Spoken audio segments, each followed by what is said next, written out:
Hello dear students, बच्चों आज मैं आपके लिए पेपर प्रेजेंटेशन दिखाने वाली हूँ। बोर्ड 2026 के लिए किस तरीके से पेपर प्रेजेंटेशन आपको करना है। तो यहाँ पे तो आप सब्जेक्ट डाल देते हो, उसके बाद पेपर तो आपका इसमें फर्स्ट सेकंड कुछ भी नहीं होता। फिर उसके बाद यहाँ पे हम डेट जो है वो डालते हैं। अभी आपका पेपर 10 फरवरी को है, तो यहाँ पे आप 10, अभी ये सेकेंड मंथ चल रहा है तो 2026 इस तरीके से आप डेट डाल सकते हो। फिर उसके बाद बच्चों अब हम इसमें टोटली पूरा यहाँ पे सप्लीमेंट नंबर वगैरह नीचे जो भी होता है आपको यहाँ पे लिखना होता है। आपने कितने सप्लीमेंट लिए इक्वल करके यहाँ पे लिखना होता है। ये सब तो चीज़ें बेसिक आपको पता ही होगी क्योंकि आपने 10th में बोर्ड एग्जाम दी हुई है। तो बच्चों आज मैं आपको बहुत ही इंपॉर्टेंट चीज़ें इसके अंदर डिस्कस करने वाली हूँ, तो वीडियो को एंड तक ज़रूर देखना और चैनल पे नए होंगे तो सब्सक्राइब ज़रूर करना है। तो क्योंकि मैं आपके लिए और भी सब्जेक्ट्स के वीडियो बनाने वाली हूँ, तो मुझे कमेंट में बताना है आपको कौन सा सब्जेक्ट चाहिए। तो चलिए अब हम पेपर प्रेजेंटेशन को मैं स्टार्ट करती हूँ किस तरीके से करना है। देखो बच्चों, आप जब भी यहाँ पे आप लिखते हो, मतलब आपका जो है फर्स्ट सेक्शन 1 जो होता है, इस तरीके से आपको यहाँ पे सेक्शन 1 करके डालना है। जो होगा सेक्शन 1 मतलब प्रोस का ही होता है, तो यहाँ पे ये डालना होता है। और क्वेश्चन नंबर 1 होता है, तो यहाँ पे क्वेश्चन नंबर 1 यहाँ पे लिखो। फिर यहाँ पे हम ए जो है क्वेश्चन नंबर 1 का हम कौन सा सॉल्व कर रहे हैं, अभी ए सॉल्व कर रहे हैं। तो ए के अंडर में A1 A2 होते हैं, तो क्वेश्चन नंबर 1 का हम ए सॉल्व कर रहे हैं, तो यहाँ पे ए लिखो फिर A1।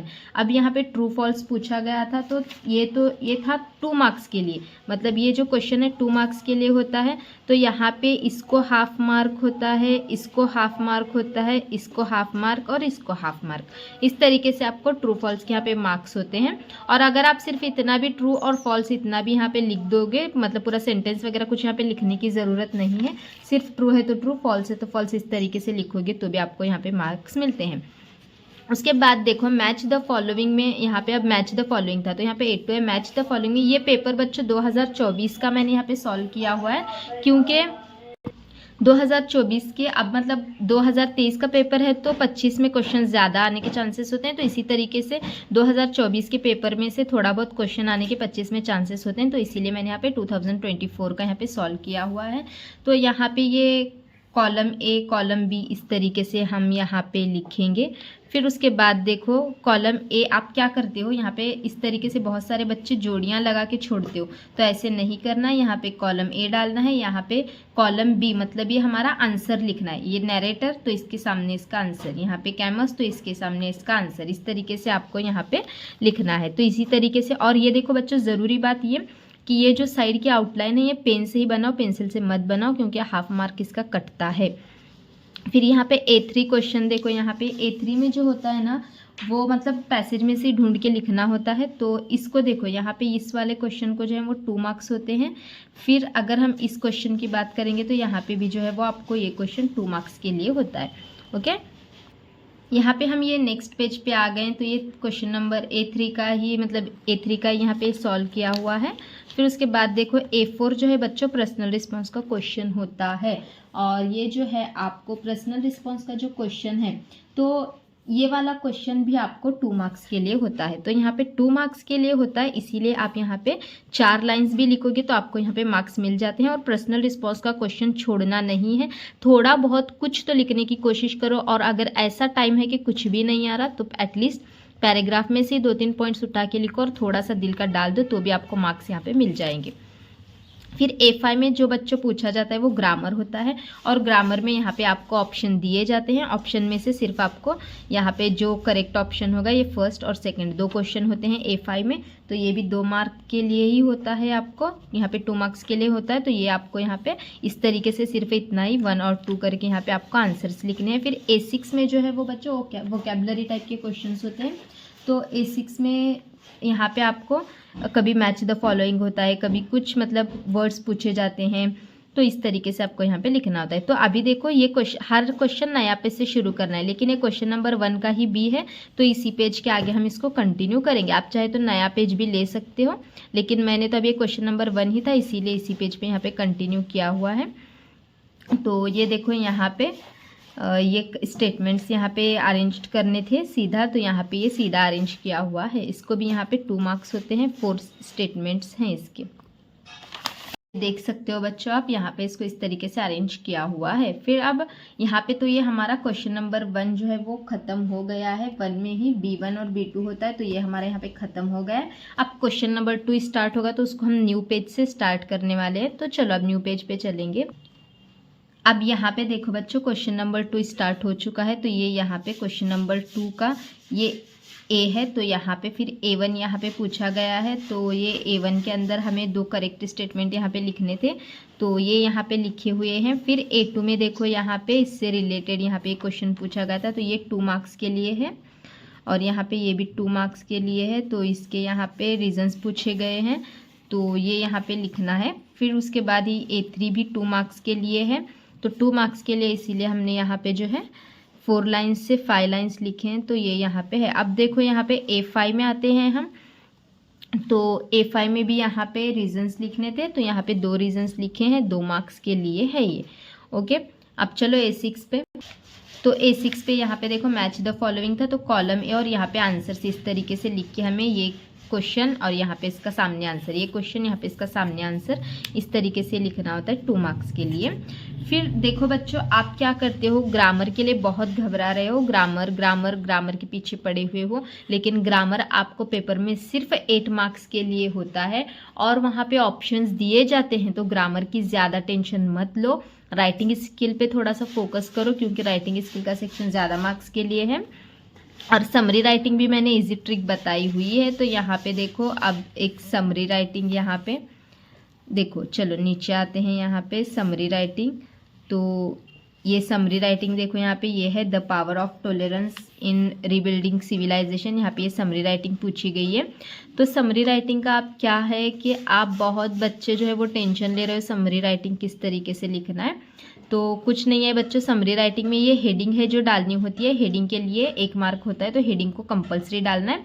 और मैंने बताया है कि हेडिंग कहाँ से लिखनी है, इसके पीछे कोई, अब समरी बच्चे, बहुत सारे बच्चे कंफ्यूज हो जाते हैं कि अबो एक्सट्रैक्ट बोला हुआ होता है, तो अबो एक्सट्रैक्ट मतलब वहाँ पे देखो क्वेश्चन नंबर 2 जो होता है, क्वेश्चन नंबर 2 का जो ए क्वेश्चन है उसकी समरी आपको यहाँ पे करनी होती है। देखो मैं यहाँ पे अब आपको समझाने के लिए लिखती हूँ, क्वेश्चन नंबर 2 का ए जो होता है ना, उसकी समरी आपको करनी होती है। तो यहाँ पे हेडिंग डालो और हेडिंग डाल के थोड़ा सा यहाँ पे आप लिख के लो। कितने समरी राइटिंग जो है वो कितने 3 मार्क्स के लिए आपको होती है, तो 3 मार्क्स के लिए इसका मतलब आप 6 से 7 लाइन लिखोगे तो भी आपको यहाँ पे फुल मार्क्स मिल जाएंगे। और कुछ भी नहीं मिल रहा तो पैराग्राफ से ही उठा के बीच बीच में के पैराग्राफ में के बीच बीच में के पॉइंट को ऊपर नीचे करके लिख डालो, मार्क्स आपको मिल जाएंगे। ओके, फिर ये सब समरी का ही मैंने यहाँ पे लिखा हुआ है। अब माइंड मैपिंग का जो क्वेश्चन है वो भी माइंड मैपिंग 3 मार्क्स के लिए ही होता है, तो माइंड मैपिंग का भी जो है इस तरीके से मैंने जो डिटेल वीडियो है माइंड मैपिंग पे बना के रखी हुई है, वहाँ से आप चेक कर सकते हो। मैंने सब हर चीज़ पे डिटेल्ड वीडियो अलग से बना रखे हैं। तो ये माइंड मैपिंग 3 मार्क्स के लिए होता है। आपको एक टॉपिक दिया जाता है, उससे यहाँ पे माइंड मैपिंग करना होता है। माइंड मैपिंग के इंपॉर्टेंट टॉपिक और इसकी एक लॉन्ग वीडियो मैंने चैनल पे बना रखी है, उसको जाके आप चेक कर सकते हो। अब देखो यहाँ पे सेक्शन 2 जो है वो पोएट्री का स्टार्ट होता है, क्वेश्चन नंबर 3 का ए होता है। तो यहाँ पे भी इस तरीके से ये 2 करेक्ट स्टेटमेंट यहाँ पे लिखने के लिए बोला गया था 2 मार्क्स के लिए, तो इस तरीके से आपको डालना है। अगर बी करेक्ट होगा तो बी डाल के उसके आगे उसका स्टेटमेंट, डी करेक्ट होगा तो डी डाल के उसके आगे उसका स्टेटमेंट। अब देखो यहाँ पे उसके बाद यहाँ पे ये डायग्राम दी गई थी, वेब डायग्राम, उससे यहाँ पे रिलेटेड पूछा गया था। तो इस तरीके से जब आप ये डायग्राम मतलब ये कंप्लीट करते हो तो इस तरीके से पहले लिख लो। मैंने यहाँ पे आपको समझाने के लिए इसको खाली छोड़ा है, तो इस तरीके से आपको पहले यहाँ पे लिखना है, फिर लिख के इसको जो है वो साइड से जो है इस तरीके से आउटलाइन बना दो। बहुत सारे हमारे बच्चे क्या करते हैं कि पहले आउटलाइन बनाते हैं फिर बाद में लिखते हैं, तो मतलब बाहर जाने के चांसेस होते हैं सारा कुछ उसमें से। इस तरीके से पहले लिख डालो पहले सब है, तो यहाँ पे ये सब कुछ जो है लिखना है, फिर बाद में ये आउटलाइन बनाना है। थोड़ा सा बच्चों पीछे का थोड़ा सा वॉइस आ रहा है तो इसके लिए सॉरी, क्योंकि थोड़ा सा जल्दी में वीडियोस बना रही हूँ आपके लिए। तो यहाँ पे ये पीछे इसके जो है वो डायग्राम के मतलब पहले आपको ये सारा कुछ इसमें का लिख के फिर बाद में आउटलाइन बनाने में पेपर प्रेजेंटेशन आपको सिर्फ दिखा रही हूँ किस तरीके से। और क्लीन लिखो पेपर, थोड़ा ऐसे एग्जामिनर को देखने के बाद जो है वो चेक करने का दिल हो ऐसे लिखो पेपर। फिर यहाँ पे A3 जो है ये अ ब्यूटीफुल पर्सन, ये पोयम में से पूछा गया था, तो ये भी 2 मार्क्स के लिए ही होता है, तो इसके भी 4 लाइन्स आपको लिखना पड़ेगा। पोयम के अंदर कभी कभी आपको पोएटिक लाइन्स वगैरह क्रिएट करने के लिए बोला जाता है, तो वो भी आपको अच्छे से लिखना है। उसके बाद देखो यहाँ पे ये A4 है, तो पोएम के अंदर टोटल ये A4 के अंदर भी ये 2 मार्क्स के लिए ही था, तो यहाँ पे इसके मतलब पूछा गया था इसके अंदर पोएम में एंटीथेसिस के बारे में, तो यहाँ पे इसका लिखा गया है। और यहाँ पे देखो A5 के अंदर यहाँ पे पोएटिक लाइंस क्रिएट करने के लिए बोली गई थी, तो ये भी 2 मार्क्स के लिए था, तो 4 लाइंस यहाँ पे क्रिएट किए हुए हैं। पोएम्स में आपको पोएटिक लाइंस क्रिएट करने के लिए बोला जाता है, तो इसको आपको अच्छे से क्रिएट करना है। अब देखो यहाँ पे पोयम में ही ये होता है अब एप्रिसिएशन का भी एक लॉन्ग वीडियो मैंने बनाया हुआ है, उसको अपलोड करके बच्चों 10 डेज हो गए हैं एप्रिसिएशन को। तो बहुत सारे बच्चे कमेंट कर रहे हैं कि मैम एप्रिसिएशन दे दो। मैंने बच्चों पूरे के पूरे पोयम के एप्रिसिएशन बहुत ही इजी करके शॉर्ट में मैंने इसकी पूरी एक वीडियो चैनल पे अपलोड की हुई है, आप वहाँ से उसको चेक करो। बहुत ही अच्छे से वहाँ पे शॉर्ट में एप्रिसिएशन दिया हुआ है। तो एप्रिसिएशन आपको जो होता है वो 4 मार्क्स के लिए होता है। तो यहाँ पे आपको देखो इस तरीके से आप एप्रिसिएशन का प्रेजेंटेशन करो, आपको फुल मार्क्स मिलना फिक्स है। तो बहुत ही इजी करके मैंने दिया हुआ है, चैनल पे लॉन्ग वीडियो भी है, चेक करो। यहाँ पे देखो आपको अबाउट लिखना होता है पोएम में, फिर यहाँ पे इसको अंडरलाइन करो ऐसे चलेगा। थीम लिखनी होती है, पोएटिक स्टाइल लिखना होता है, स्पेशल फीचर, मैसेज और ओपिनियन। कोई भी पोएम आने दो तो इन्हीं सब पॉइंट्स को जो है वो लिखो। समझ में आ गया होगा ना क्या क्या बोला मैंने आपको। About the poem, theme, poetic style, special features, message और यहाँ पे ओन ओपिनियन, इतने पॉइंट्स लिखो। फुल मार्क्स 4 आउट ऑफ 4 आपको मिल जाएंगे। और इसकी लॉन्ग वीडियो है चैनल पे, आप चेक करो। अब उसके बाद यहाँ पे आपको इस तरीके से सेक्शन 3 ये राइटिंग स्किल का डालना होता है। और राइटिंग स्किल का जो सेक्शन है वो टोटल आपको होता है 16 मार्क्स के लिए। टोटल कितने मार्क्स के लिए? 16 मार्क्स के लिए। तो यहाँ पे अब ये 2024 के पेपर में वर्चुअल मैसेज पूछा गया था, तो वर्चुअल मैसेज का मैंने यहाँ पे आपको पैटर्न, वर्चुअल मैसेज बहुत ही ईजी ट्रिक कैसे सिंपल तरीके से लिखना है। और थैंक्स बच्चों, मैं आप सभी बच्चों को थैंक्स बोलना चाहूँगी कि वर्चुअल मैसेज के जो उस क्वेश्चन को बच्चों ने इतना पसंद किया, इतना कि बहुत मुझे उस पर व्यूज़ और बच्चों का प्यार मिला है। तो वो उसके लिए थैंक यू सभी बच्चों को मैं बोलूँगी। और देखो ये वर्चुअल मैसेज का जो है मैंने यहाँ पे ये सिर्फ यहाँ पे एक पैटर्न है ये वर्चुअल मैसेज का। यहाँ पे आपको जो है वो डेट वगैरह यहाँ पे डाल के ये सब करना होता है। तो इसकी पूरी डिटेल वीडियो मैंने चैनल पे अपलोड की है, वहाँ से आप चेक करो उसको। तो ये जो होता है ना बच्चों क्वेश्चन नंबर 4 का सेक्शन 3 राइटिंग स्किल का, इसके अंदर आपको 3 क्वेश्चंस होते हैं। एक तो होता है ये वाला मतलब वर्चुअल मैसेज, इसी को और जो है मैंने बताया आपको स्टेटमेंट पर्पस और ग्रुप डिस्कशन होता है। तो वर्चुअल मैसेज ही करो क्योंकि इसमें आपको फुल मार्क्स मिलने के चांसेस हैं और इसकी इजी ट्रिक मैंने बताई है। तो वर्चुअल मैसेज ही करो इस क्वेश्चन से, ओके। अब जो सेकेंड क्वेश्चन होता है ना बच्चों क्वेश्चन नंबर 4 का B, email writing, report writing और इंटरव्यू क्वेश्चंस, 3 में से कोई एक करना होता है। तो इंटरव्यू क्वेश्चंस ही करो, उसमें मार्क्स फुल मिलते हैं। और इंटरव्यू क्वेश्चंस की मैंने एक लॉन्ग वीडियो अपलोड की हुई है, तो इंटरव्यू क्वेश्चंस आप वहां से चेक करो और उन्हीं क्वेश्चंस को करो। तो चलो आगे का प्रेजेंटेशन देखते हैं। तो इंटरव्यू क्वेश्चन का जो है बच्चों वो तो मैंने अपलोड किया है, वो क्वेश्चन नंबर 4 का बी होता है, वो मैंने अपलोड किया है, इसीलिए यहाँ पे रिपीट नहीं किया है। तो आप उस पे जाके चेक करो, क्वेश्चन नंबर 4 का बी में से आपको इंटरव्यू क्वेश्चंस करना है। अब क्वेश्चन नंबर 4 का सी अगर हम देखेंगे तो स्पीच राइटिंग होता है। तो 2023 के पेपर में एक्चुअली स्पीच राइटिंग जो है वो आया है ग्रीन रिवॉल्यूशन पर, लेकिन मैंने ग्रीन रिवॉल्यूशन की एग्जांपल आपको एक वीडियो में बताई हुई है। मतलब जब मैं स्पीच राइटिंग का जो टोटल है स्पीच राइटिंग का पूरा मैंने एक वीडियो अलग से बनाया हुआ है। तो स्पीच राइटिंग के उस सेशन में मैंने जो है वो आपको एग्जांपल वो बताई हुई थी ग्रीन रिवॉल्यूशन की। तो मैंने सोचा कि चलो आज यहाँ पे बच्चों के लिए मैं कुछ अलग से एक टॉपिक ले लेती हूँ। तो यहाँ पे मैंने वर्ल्ड एनवायरनमेंट डे पे टॉपिक लिया हुआ है। तो यहाँ पे भी देखो जिस तरीके से मैंने पैटर्न बताया, हेडिंग आपको डालनी होती है। ये हेडिंग आप डालोगे तो आपको 1 मार्क मिल जाएगा और ये हेडिंग क्वेश्चन में बताई हुई होती है। तो फिर स्टार्टिंग का पैराग्राफ हम ये लिखते हैं, good afternoon everyone, respected principal, teachers and my dear friends, I am XYZ। ये याद करके जाना है आपको पेपर में। Today I am standing here to give a speech on the topic. ये जो है हमारा टॉपिक है, ये वर्ल्ड एनवायरनमेंट डे। तो यहाँ पे ये टॉपिक आपको लिखना है। अगर आपके पेपर में कोई दूसरा टॉपिक आया तो आप यहाँ पे वो दूसरा टॉपिक लिखो, यहाँ पे भी हेडिंग में दूसरा टॉपिक लिखना है। फिर उसके बाद यहाँ पे कितने सिंपल यहाँ पे पॉइंट्स लिखे हैं, देखो, you all knows that world environment day is celebrated on 5th June every year, it is big every year. फिर यहाँ पे न्यू सेंटेंस, छोटे शॉर्ट सेंटेंस बनाओ। 7-8 सेंटेंस यहाँ पे बना लो। ये ऊपर का पैराग्राफ लिखो, यहाँ पे 7-8 सेंटेंस बना लो और लास्ट का एक पैराग्राफ याद करके जाओ, मार्क्स मिल जाएंगे आपको। तो it is the biggest day because environment is everything, मतलब environment is everything for us, it gives air, water and food to us. फिर यहाँ पे ऐसे सिंपल से सेंटेंसेस बनाए, we should protect our environment, we should plant more trees, we should keep it clean and healthy. इस तरीके से छोटे एक 6 से 7 लाइन क्रिएट कर लो यहाँ पे। और उसके बाद यहाँ पे देखो लास्ट में ये वाला पैराग्राफ आपको यहाँ से यहाँ तक जो है वो याद करके जाना है। So lastly I would like to say thanks to all to listen my speech carefully. उसके बाद यहाँ पे थैंक यू लिखना है। ये इतना ईजी है स्पीच का, आप स्पीच ही करो। इसमें से क्वेश्चन नंबर 4 का बी में से इंटरव्यू करो और क्वेश्चन नंबर 4 का सी में से स्पीच राइटिंग ही करो, मार्क्स मिलते हैं।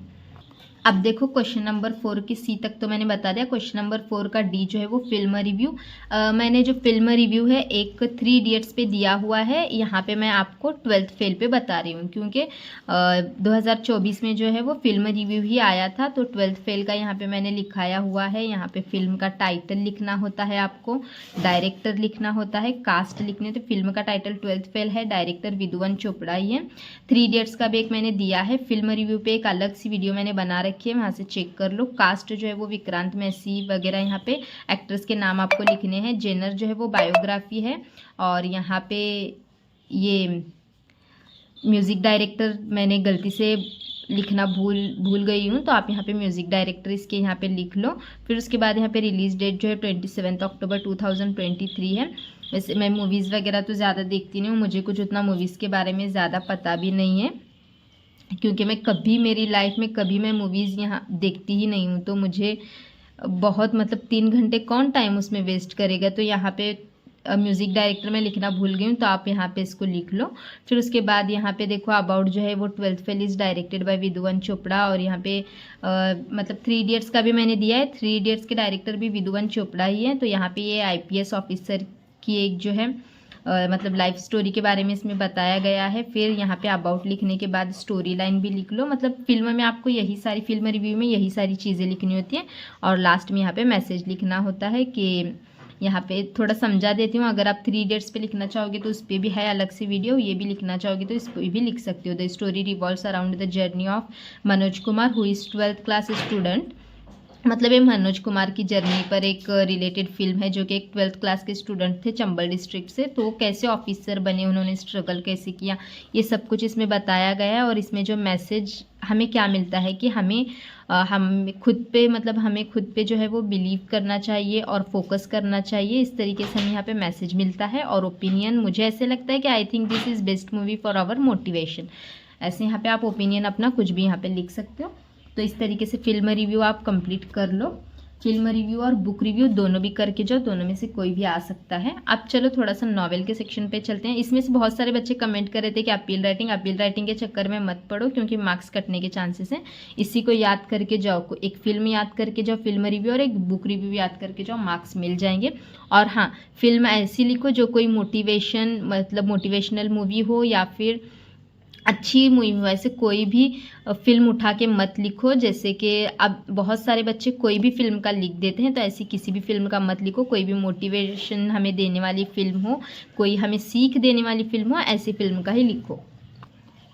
अब देखो यहाँ पे हम सेक्शन 4 जो है हमारा लास्ट सेक्शन है, ये होता है टोटल जो है वो 16 मार्क्स के लिए। ये नॉवेल का सेक्शन है। यहाँ पे लिखती हूँ नॉवेल करके, आप सभी बच्चों को समझ में आ जाएगा। ये नॉवेल का सेक्शन है।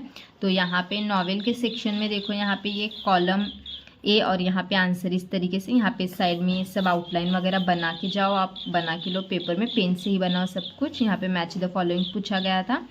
फिर उसके बाद यहाँ पे देखो ये जो है मतलब फिल इन द ब्लैंक्स थी। फिल इन द ब्लैंक्स में क्या करना है, मेरे पास अभी इतना टाइम नहीं था बच्चों, इसलिए मैंने यहाँ पे सिर्फ आंसर लिख के इसको अंडरलाइन किया है। लेकिन आपको आंसर वहाँ पे बोला होता है कि रीराइट द सेंटेंस, तो पूरा सेंटेंस लिखो और ये उसके अंदर फिल करो। तो ये यहाँ पे फिल इन द ब्लैंक्स 4 पूछे गए हैं, तो पूरा सेंटेंस देखो। यहाँ पे एक एग्जाम्पल मैंने बताया है, तो ये इस तरीके से यहाँ पे जिस तरीके से मैंने एग्जाम्पल में बताया, ये पहले लिख के यहाँ पे जो आंसर आएगा उसको अंडरलाइन करके पूरा सेंटेंस कंप्लीट करना है। इस तरीके से आप करो। ये 2 मार्क्स के लिए, चारों मिलके 2 मार्क्स के लिए होते हैं। सॉरी, यहाँ पे 4 मार्क्स के लिए इसको पूछा गया है। हाँ, 2 मार्क्स के लिए ऊपर का और 2 मार्क्स के लिए नीचे का, 4 मार्क्स के लिए है ये। अब चलो थोड़ा सा एक्सप्लेनेशन पे चलेंगे। यहाँ पे देखो एक क्वेश्चन नंबर 5 का ही बी है, तो यहाँ पे इसके अंदर ER ब्रेथवेट के बारे में यहाँ पे पूछा गया था, कैरेक्टर के बारे में उनके। तो यहाँ पे देखो 2 मार्क्स के लिए होता है हर क्वेश्चन, यहाँ पे ये 2 मार्क्स के लिए होता है। अगर आप 4 से 5 लाइन्स भी लिख दोगे तो मार्क्स मिल जाएंगे। तो थोड़ा थोड़ा पढ़ के जाओ, हर नॉवेल को थोड़ा थोड़ा पढ़ो। मैंने वैसे नॉवेल के सेशन पे भी एक अलग से वीडियो, जो नॉवेल का सेक्शन है उस पर अलग से वीडियो बना रखी है, तो वहाँ पे आप उसको जाके चेक करो। वहाँ पे मैंने पूरा डिटेल में बताया हुआ है हर नॉवेल के बारे में। तो ये जो है वो सेकंड वाला है, ये भी 2 मार्क्स के लिए है। इसके अंदर भी ये टू सर्व विथ लव के दोनों क्वेश्चंस यहाँ पे हैं। तो इतना देखो, इतना छोटा छोटा ही लिखना है आपको, कुछ ज़्यादा भी बड़ा नहीं लिखना है। देखो 1 2 3 4 5 6 लाइन यहाँ पे लिखे हैं, 6 लाइन्स भी लिखोगे तो सफिशियंट है। उसके बाद देखो हर ऐसे नया क्वेश्चन नए पेज से, मतलब ये क्वेश्चन नंबर 5 का बी हमने पीछे लिखा, क्वेश्चन नंबर 5 का सी यहाँ पे नहीं, मतलब ये नॉवेल के सेक्शन में ऐसे करो सिर्फ। तो यहाँ पे सी के दोनों थोड़ा सा दिखने के लिए अच्छा दिखता है, तो ये भी 2 मार्क्स के लिए ही है। यहाँ पे फिलिस फॉग के बारे में पूछा गया है, यानी कि ये जो है earth in around the earth in 80 days, ये वाला। तो इसका भी डिटेल मैंने अपलोड किया हुआ है पूरी नॉवेल का, मतलब कैसे फिलिस फॉग दुनिया घूमने के लिए जाते हैं, 80 डेज़ के अंदर चैलेंज होता है, तो ये सब। और यहाँ पे ये क्लाइमैक्स पूछा गया है लास्ट का, तो ये भी सारा मैंने अपलोड किया हुआ है चैनल पे। अब ये देखो बच्चों, यहाँ पे लास्ट क्वेश्चन है, क्वेश्चन नंबर 5 का डी। तो यहाँ पे भी इसमें 2 क्वेश्चन होते हैं, 2 मार्क्स के लिए।